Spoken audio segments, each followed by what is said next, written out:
Assalamualaikum warahmatullahi wabarakatuh. Di sini kami dari kelompok 15 yang beranggotakan saya sendiri Muhammad Yunus, NIM 249. Dan saya Keisha Zalfa Salsabila, NIM 254. Kami akan menjelaskan tentang materi tasawuf dan keterkaitannya dengan ilmu psikologi.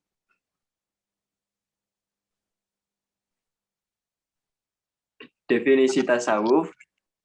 Tasawuf bersumber dari akar kata al-sufah, sufi, saf, suf, dan al-sufah yang berarti penghuni emperan Masjid Nabawi, saf yang berarti barisan dalam sholat berjamaah, suf berarti kain yang berasal dari bulu domba. Kata suf sendiri juga berarti kesucian hati dan kebersihan dalam segala tindakan. Tasawuf adalah ilmu yang menerangkan tentang keadaan-keadaan jiwa yang dengan cara tersebut dapat diketahui hal ihwal, kebaikan dan keburukan jiwa. Cara membersihkan jiwa dari sifat-sifat yang buruk dan mengisinya dengan sifat-sifat yang terpuji. Jadi, tasawuf adalah suatu cara atau ilmu yang menjelaskan tentang cara menyucikan diri dari sifat-sifat buruk dengan menjauhkan kehidupan dunia yang menyebabkan lalai akan perintah Allah Subhanahu wa taala.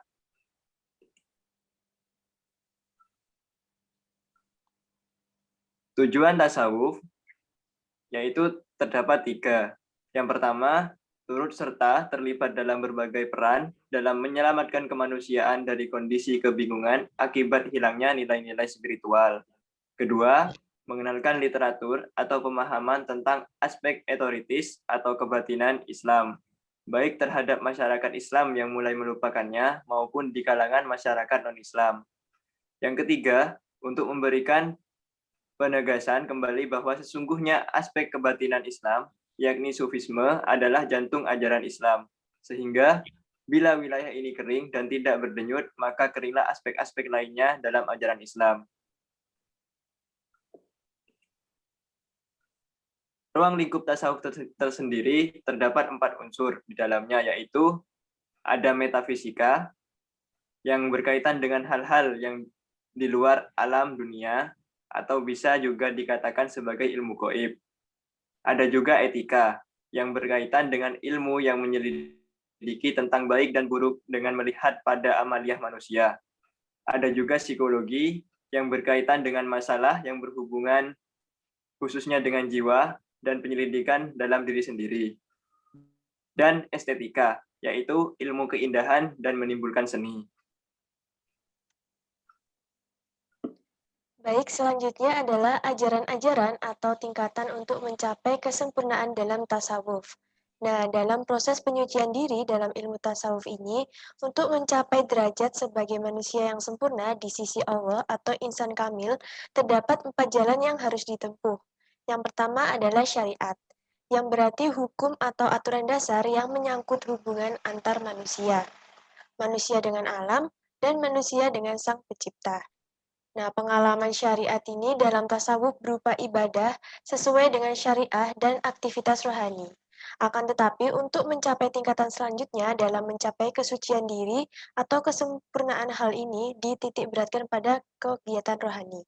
Yang kedua adalah tarikot, yaitu jalan atau cara untuk mencapai kesempurnaan agar tidak tersesat dalam mencapai tujuan tersebut.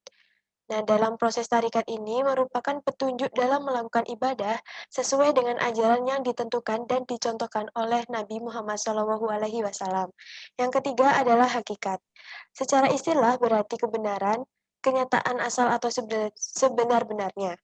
Bahwa untuk mencapai hakikat ini ditentukan oleh 4 hal, yaitu yang pertama, baik buruknya atau sehat tidaknya kondisi jiwa atau hati. Yang kedua, sabar dalam kesibukan untuk mencapainya dengan berbagai amaliyah yang diridhoinya. Yang ketiga, munajat dengan hukum ilahi sehingga mampu mendekatkan diri kepadanya. Dan yang terakhir, yang keempat, mendapatkan taufik dari Allah dan ditunjukkan jalan yang buruk sehingga dapat menghindarinya. Kemudian yang keempat adalah makrifat. Ma'rifat berasal dari kata arafah yang artinya mengenal dan paham. Ma'rifat menggambarkan hubungan rapat dalam bentuk pengetahuan. Pengetahuan dengan hati sanubari. Hal ini diperoleh dengan kesungguhan dan usaha kerja keras sehingga mencapai puncak dari tujuan untuk menuju kesempurnaan sebagai manusia atau insan kamil. Selanjutnya adalah hubungan tasawuf dengan ilmu psikologi. Ilmu tasawuf dan psikologi memiliki persamaan, khususnya mengenai konsepsi tentang potensi dasar dan pengembangan jiwa manusia. Yang kedua, manusia sehat secara psikologis memiliki potensi yang bersifat kodrati maupun rohani. Dalam psikologi, potensi ini dipandang berkaitan dengan perilaku psikologis yang dicontohkan melalui keterkaitan antara motivasi seseorang dengan perilaku yang ditampilkannya. Kemudian dalam pembahasan tasawuf dibicarakan hubungan jiwa dengan badan yang bertujuan untuk menciptakan keserasian antar keduanya.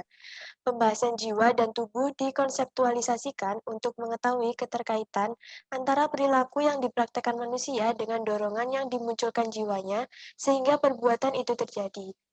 Dari sini muncul kategori perbuatan baik dan buruk yang disebut akhlak. Selanjutnya adalah implementasi tasawuf sebagai psikoterapi dalam mengatasi konflik batin. Dalam menjawab problema psikologis ini, tasawuf mengajarkan tentang hidup yang bahagia. Hidup bahagia haruslah hidup dengan sehat baik, secara fisik maupun batin. Dengan hidup dengan bahagia, maka konflik batin tidak akan pernah didapatkan. Hal ini dikarenakan kebahagiaan yang tercipta akan membuang segala secara keseluruhan pikiran-pikiran yang bersifat batin. Kemudian, untuk menangani konflik batin, yang biasanya dilakukan oleh psikoterapis terhadap kliennya antara lain hipnoterapi, neurolinguistic program, dan spiritual thinking. Sedangkan secara Islam, teknik yang biasa digunakan adalah tapoli, tahli, dan tajali. Hal ini sering disebut dengan self-terapi atau penyembuhan atas dirinya sendiri. Akan tetapi, untuk penggunaan teknik pada setiap implementasinya berbeda-beda, tergantung dari masalah yang dihadapi atau dialami. Baik, sekian presentasi dari kelompok 15. Bila ada salah kata dari kami, mohon dimaafkan. Bila ada pertanyaan, bisa langsung aja di kolom komentar. Terima kasih. Wassalamualaikum warahmatullahi wabarakatuh.